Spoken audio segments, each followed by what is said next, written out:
Hey everyone, I'm Reni, and today I'm going to be teaching you how to not go broke trying to survive a recession. I hope you're doing well. I hope you're having a good day, night, evening, whenever you're listening to this. I hope that you are doing well.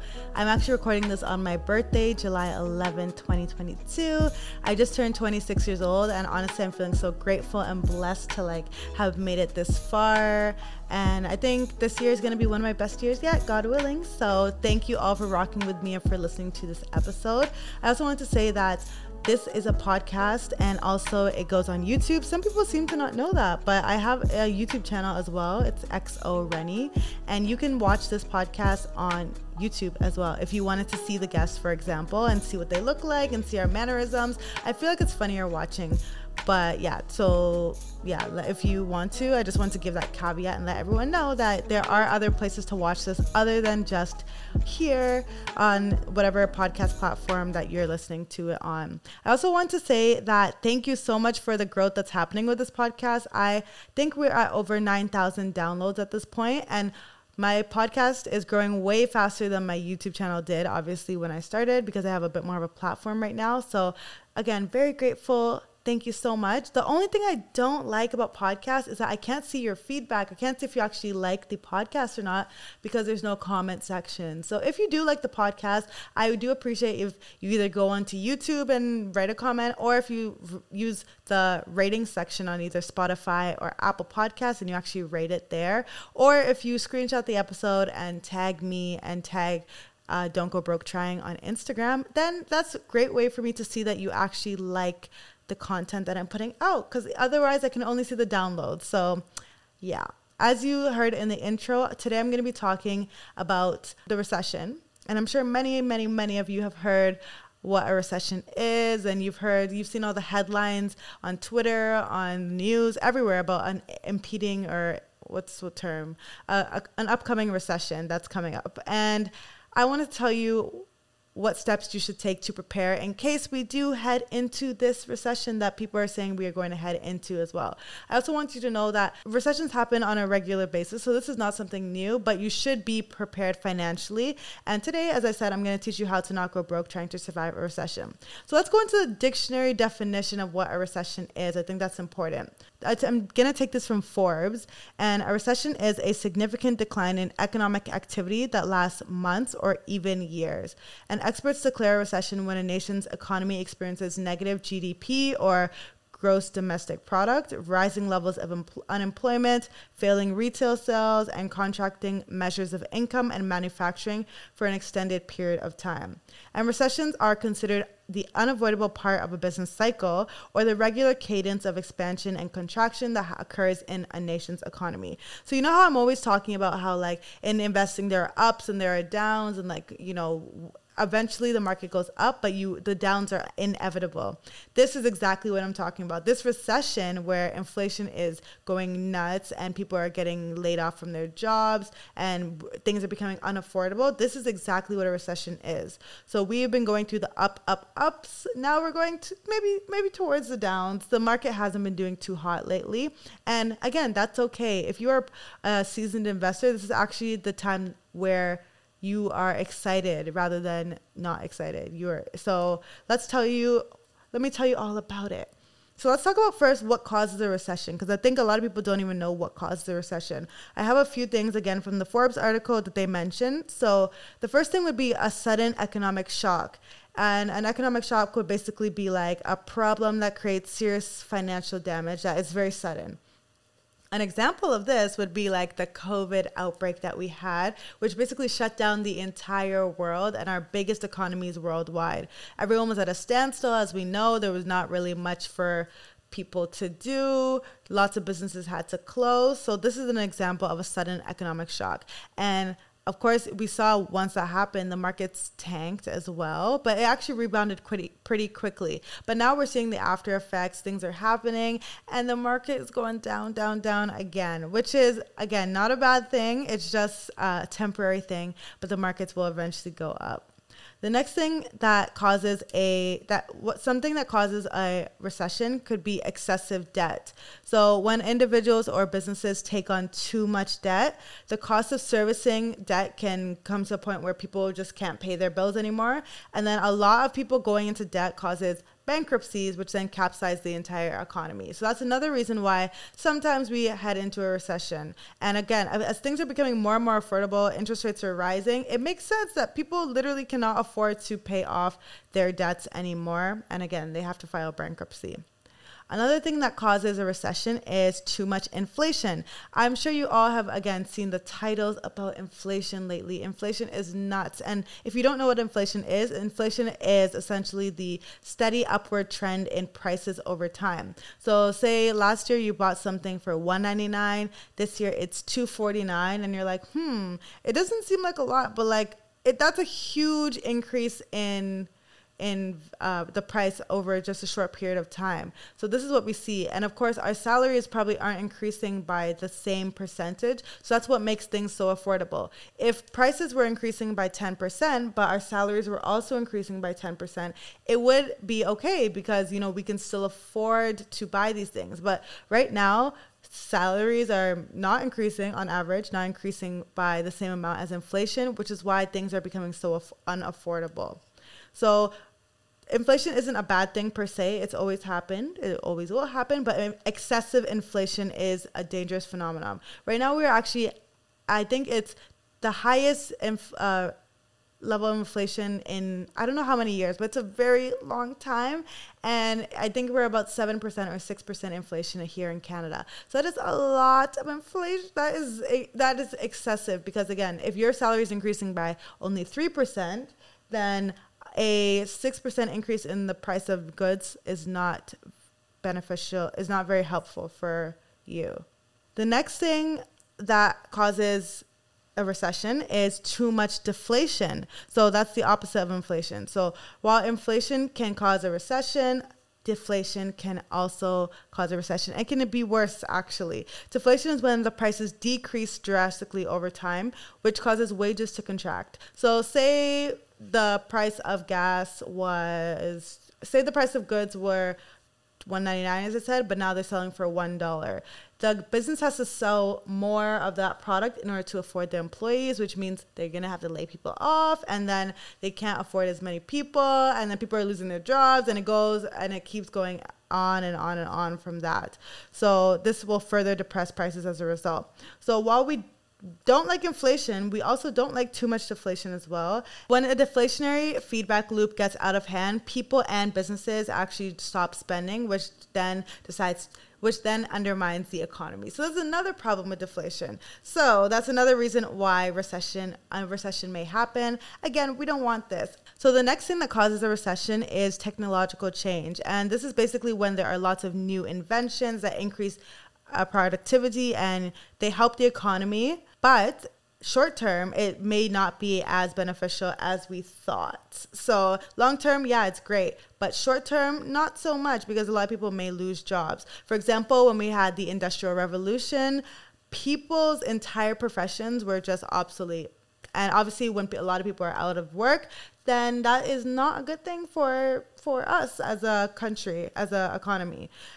And if you look at us today right now, AI, like artificial intelligence and robots and all these things, could be eliminating many, many jobs across different fields. So these are a lot of the ways that recessions happen.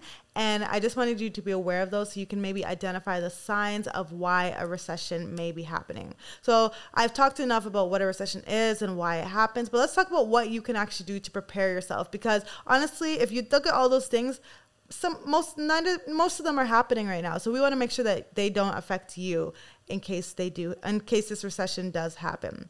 So I saw a thread on Twitter by a finance creator called Rajat Soni. He is also a Canadian finance creator. I will leave his link in the description box. You should follow him. But he had some tips on how to prepare for a recession and what his financial plan looks like preparing for a recession. So I took a few of his tips, with credit, of course, and I added some of my own as well. So here are the few things that I will continue to do to prepare for this recession. The first thing is I'm going to continue to buy stocks. I know that seems like kind of crazy. It's like, okay, the whole market is crashing. It's in the red. It doesn't look too hot right now, and you're going to buy more stocks. And the answer is yes. The same plan that I've had from the beginning of the year is the same plan I'm having, even though my portfolio is in the mud right now. And the reason that I'm doing that is because the fundamentals do not change, even though the market is down. As I said, if you look at the market in the grand scheme of things, if you zoom out, the market has always gone up in the long term. So if you're investing for maybe a 2 to 3 year period, or less, a 1 year period, 6 months period, like some people invest, then okay, I would not continue investing for those specific short-term goals.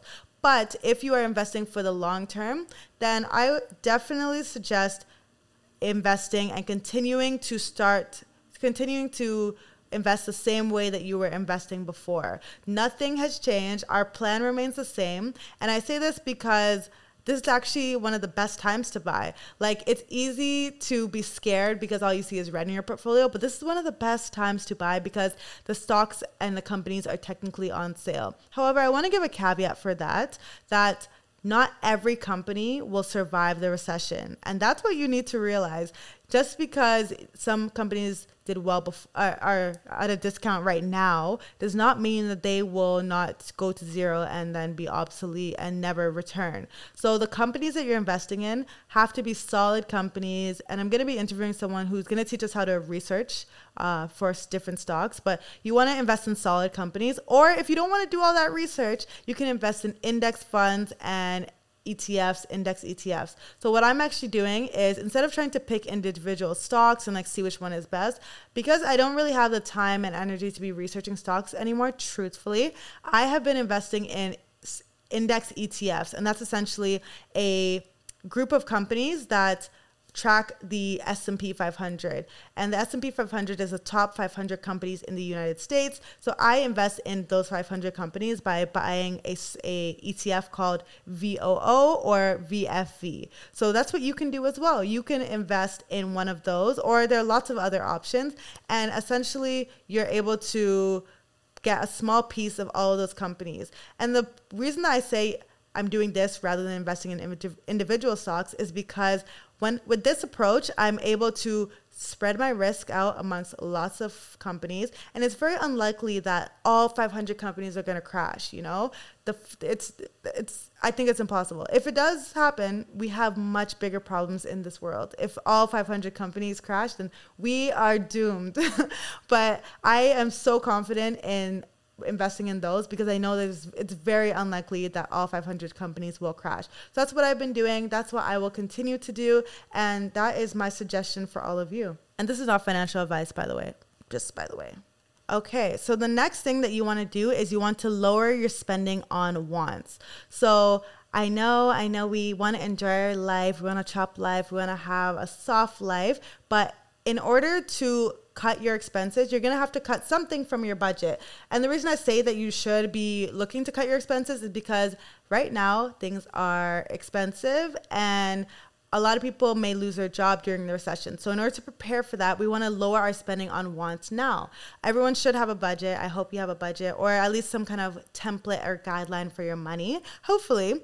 And instead of cutting from your needs, like you need food, you need this, you need that, instead of cutting from those needs, you want to take from your wants instead. I would much rather do that. I don't know about you. So, or for example, food is essential. We all need to eat, but the things that you eat can change. So I want to eat out every single day of my life. I do, but instead I could make food and maybe eat out once a week or twice a month, for example. So these are the types of things that I want you to start looking for in your budget. What can you cut down on now so that you can start preparing for the recession that is probably going to happen?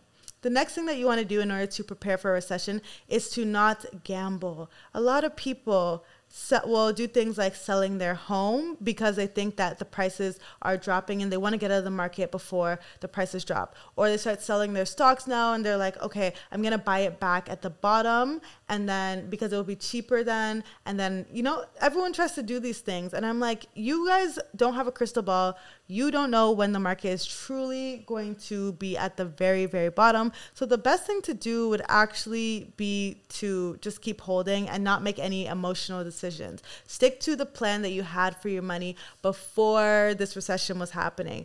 Stick to the plan. So that would be my suggestion. Don't gamble with your money. Don't gamble with your retirement fund. Don't put it in crypto. Don't put it in anything very volatile. Just stick to the plan that you already have for your money and continue from there. But don't make any rash decisions or emotional decisions. And if you are someone who's super emotional about your money, another thing you could do is hire a financial advisor. Like, it may be easier for you to hand over the reins to someone who is qualified to do this and who will not make emotional decisions with your money. Obviously, you need to make sure you do a lot of research before you give that money to anybody, but I think it is a good decision. If you are someone who panic sells or thinks they can time the market, you can't. I just want to say you cannot. So maybe it would be a good decision in this situation to outsource all these financial decisions to an advisor.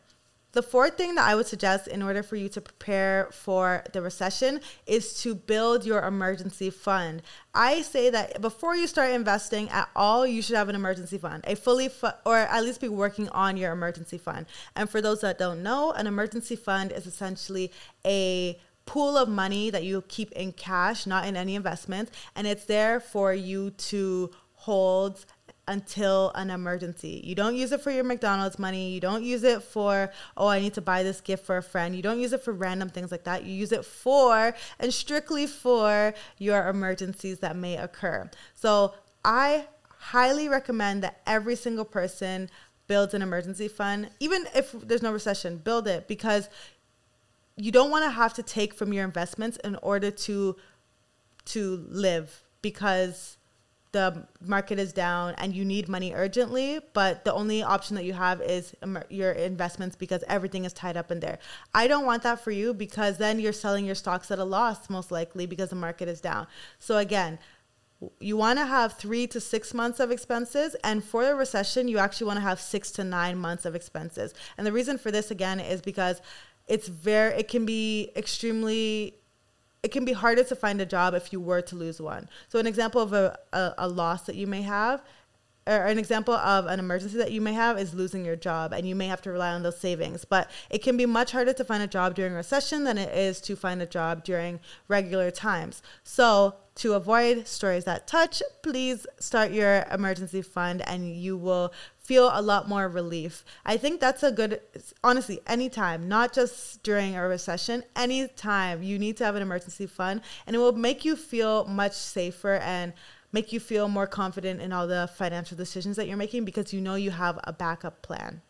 The fifth thing that you need to do in order to prepare for the recession is to eliminate as much high interest debt as possible. So as I said, again, when a recession is on the way, or a recession is in full swing, job loss is at a all-time high and interest rates will rise rapidly. So it's so important that you don't have high interest debt, because then it can almost suffocate you. High interest debt is things that are more than 7% interest or more. So things like payday loans, credit cards, sometimes student loans, depending on if you have a private loan or not. These things, if you have this debt that is extremely high interest, you want to eliminate as much as possible before the recession, because again, if you lose your job, that high interest debt will be compounding and compounding and compounding, and you won't be able to catch up, unfortunately, because it will be much harder during a recession. So make a plan, prioritize paying off your debt over investing, and that would be my suggestion for all of you. Another way that you could tackle that debt is if you could consolidate all your debt into a 0% interest loan and then pay it off as fast as possible that way. And if you want me to do a full episode on debt and how you can repay it, you can let me know. But you can also listen to a few episodes ago. We had Sono on the podcast and he spoke about how we paid off $23,000 in consumer debt. And we also had Tokes on the podcast who spoke about how she paid $30,000 in consumer debt. So either one of those episodes would be great for you to learn from them, listen to them, and absorb the knowledge that they had, because they were in quite a bit of consumer debt. And imagine that consumer debt plus a recession, it would have been so much harder. So if you have any debt, prioritize paying it off before you start investing and before this recession does hit. The last thing that I would tell you to do in order to prepare for a recession is to upskill. I know that this sounds extra and unnecessary. You're like, okay, we're talking about money. Why do we need to upskill? But it's very important. As I've been mentioning many times before, during recession, people lose their jobs. They lose their jobs and then they can't find jobs for months and months and months. You want to make yourself as marketable as possible. And to do this, you want to do things like fix up your LinkedIn. I have videos on this if you want to watch them. You want to do some certifications that will make you a competitive candidate in your industry. You want to just do as many things that will make you as marketable as possible so that people will want to hire you. Okay, start looking for that job from now, okay? Because you never know what could happen. Entire teams get laid off because of a recession. And again, I don't want that to be you. So those were a few tips that I had for all of you. I hope this was helpful. This is just a quick episode to help all of you save your money and prepare for the upcoming recession that I feel like we are headed into. And we never know how long it will take, but I want to reassure you and tell you that the market always goes up long term. It always has. So there's no reason to think that it will not do that again in the future. But I just want you to prepare financially, because the peace that you will feel when you have a fully funded emergency fund, when you have job prospects, when you have no high interest debt is greater than any financial advice, greater than anything that anybody could ever give you. So I want you to feel that peace. So prepare from early, okay? So thank you so much again for listening or watching this episode of Don't Go Broke Trying. I hope this helped you to not go broke trying to survive the recession. I want us all to get through this in one piece. So thank you so much. I will see you in the next episode where I'll be answering some of the questions that you have. And I also have an upcoming episode where we're going to talk about crypto and NFTs with someone who is an active investor in it. So I can't wait to have you watch one of those episodes. Make sure you like, rate, and review. And thank you so much for watching or listening. Bye.